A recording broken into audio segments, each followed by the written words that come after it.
Good morning po. Good morning po sa mga nanonood sa online sa Facebook.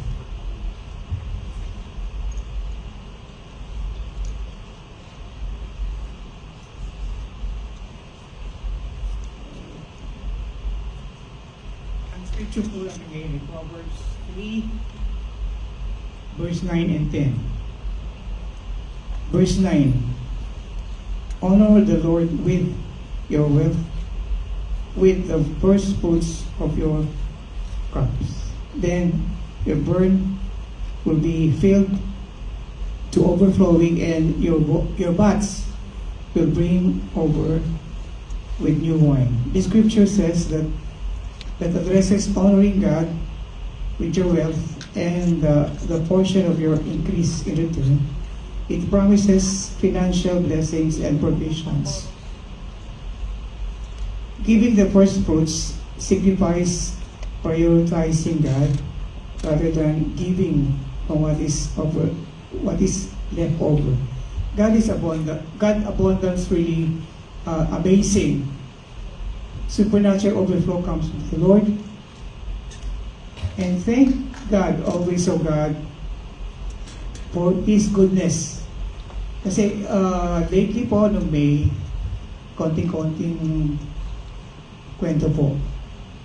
I was amazed kasi yung mga turo ni Pastor Licha, yung po yung kuryente, ang tubig, ang gas tank, pag ginagawa ko. Naman May, tsaka hanggang dyan po, wala akong bayad sa kuryente. Very fund ako. Kaya meron pang extended, siguro mayroon pa akong refund ng July.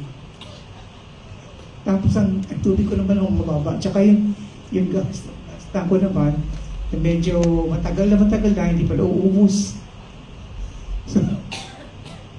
So I always cover the house, cover yung mga dapat i-cover. The blood of Jesus really is powerful. The name of Jesus is powerful. Kaya dapat talaga tayo, pag always you cover yun din, every day. Kahit 2 times a day ako, kahit 3 times, ginagawa ko po. Kaya, every time, kahit umalis tayo ng bahay, sa pinto pa lang, cover me, Lord, by the blood of Jesus, kahit pagsakay ng jeep, pagbaba. Tawagin natin Diyos. Ipuin tayo para ay bigyan tayo ng protection for emergency, whatever. Tapos magpahin tayo, mag-cast out tayo, tinuturo ng pastor, mag-cast out tayo ng evil spirit, yes, mga familiar spirit, mga kabalasan. Siyempre, yung mostly pagka araw-araw ko binabay ko cast out yung sunog, yung lindol, yung habagat, yung baha, tsaka yung mga sunog na nangyayari sa saan-saan. Panginoon, salamat Panginoon na you are covering us. At yung abundance ay hinihintay namin, Panginoon, yung abundance na bago ka dumating, mag-rapture, Lord, ibuhos mo na, especially sa home kay pastor, sa lahat ng mga pastor. Hindi na umaattend dito, umatid naman kayo.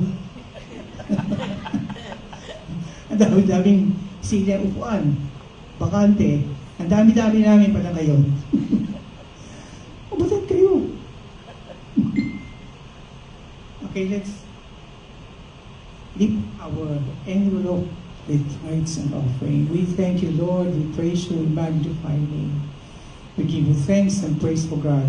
Thank you, Lord, for supplying all our needs according to your riches and glory by Christ Jesus, through your omniscient, omnipotent, omnipresent God, who is able to do exceedingly abundantly beyond all that we can ask or imagine. As we worship you with our tithes and offering, we give you thanks and praise. In Jesus' name, amen. Amen.